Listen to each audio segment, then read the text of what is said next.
ఇగో ఇది ఎస్ఎల్బిసి అధ్యక్ష. ఇది ప్రపంచంలోనే లాంగెస్ట్ టన్నల్ సార్. ఇది ఎంటైర్ వరల్డ్లో 44 కిలోమీటర్ల టన్నల్. దీని తర్వాత మళ్ళొక 7 కిలోమీటర్లు మళ్ళొక టన్నల్ ఉంటుంది అధ్యక్ష. ఈ టన్నల్ కంప్లీట్ కావాలి. ఈ టన్నల్ అయితే అయిపోయింది అనుకోండి, ఈ కాలువలు అక్కుడక్కులు అన్ని కంప్లీట్ అయ్యి ఇది ముందర పడాలి అధ్యక్ష. ఇది 1969 అజిటేషన్ తర్వాత మాకు నీళ్ళు ఇవ్వాలి అని అడిగితే నాగార్జున సాగర్ ఎడవకాల మీద లిఫ్ట్లు పెడతామని, శ్రీశైలం 4 చోర్ నుంచి కూడా నీళ్ళు కాలువ ద్వారా తెస్తామని అన్నాడు చెప్పింది అధ్యక్ష. దాన్ని ఎవరు పట్టించుకోలే, అది మరుగున్నే పడిపోయింది. మళ్ళా తదనంతరం చర్చలు జరిగితే చర్చోపచర్చలు అధ్యక్ష. తెలంగాణ ప్రాజెక్టుల మీద చర్చలు జరుగుతాయి కానీ తెములై ముందరికి రావు. ఎన్టీ రామారావు గారు ముఖ్యమంత్రి ఉన్నప్పుడు మళ్ళొక్కసారి పెడితే ఇది కాల్వనా లిఫ్టా సొరంగమా అని చర్చ అధ్యక్ష. చర్చ పెడితే దీన్ని ఎక్కడ పెడతారు అధ్యక్ష? Again wildlife sanctuary. అదేంది tiger valley, Nagarjuna Sagar tiger valley project అంటారు అధ్యక్ష. ఈ టైగర్ వ్యాలీని పెట్టిన అధ్యక్ష. ఇది ఇక్కడి నుంచి ఇక్కడికి 44 కిలోమీటర్లు. దీనిలో టన్నల్ బోర్ మిషన్ అని పెట్టిన అధ్యక్ష, టీబీఎం మిషన్.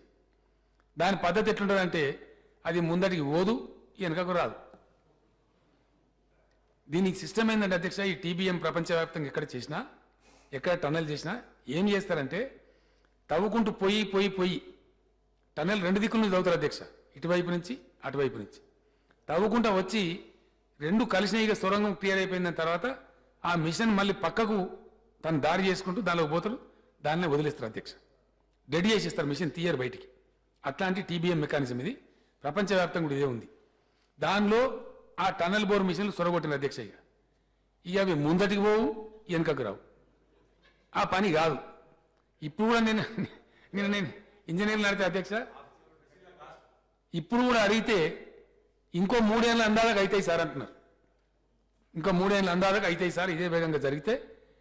అది శ్రీశైలంలో అప్పుడు నీళ్ళు వచ్చినప్పుడు నీళ్ళు పోవుడు, మొత్తం మునిగిపోవుడు, మళ్ళీ దాన్ని అంతా క్లియర్ చేసుడు అధ్యక్ష. దీన్ని తవ్వే పద్ధతి ఏంటంటే టైగర్ వ్యాలీ కదా అధ్యక్ష, అందులో అడుగు మానవ సంచారం పోవద్దు, పోతే అబ్జెక్షన్. దాని మీద ఎవరో పోతారు, మళ్ళీ వీళ్ళే పంపిస్తారు, పోయి కోర్టులో వేస్తారు. మన పర్యావరణ సంఘాలు వస్తాయి, ఇది పర్యావరణ వ్యతిరేకమని మళ్ళీ చేస్తారు. ఒక షాఫ్ట్ పెట్టుకొని కనీసం గాలి వచ్చేటట్టు చేసుకుందాం, టన్నల్లోకి వెళ్తురు వచ్చేటట్టు చేసుకుందాం అంటే కూడా వీలు లేకుండా పెట్టిండ్రు. ఇక్కడి నుంచి గాలి పంపి చేస్తూ ఉంటారు అధ్యక్ష. ఈ ఎండ్ నుంచి గాలి పంపి చేస్తూ ఉంటారు. ఆ గాలి పీల్చుకుంటూ ఆ టీబీఎం డ్రైవర్లు టన్నల్ తవ్వాలి అధ్యక్ష. ఇట్టెక్కడన్నా పెడతారా అధ్యక్ష? నీళ్ళు ఇచ్చే విధానమేనా? ఎప్పటి నుంచి వింటున్నాం ఎస్ఎల్బిసి? ఎన్నేందా కంప్లీట్ కావాలా? ఇది ఎవల పాపం? ఎందుకు తెలంగాణ ప్రజలు శిక్ష అనుభవించాలి?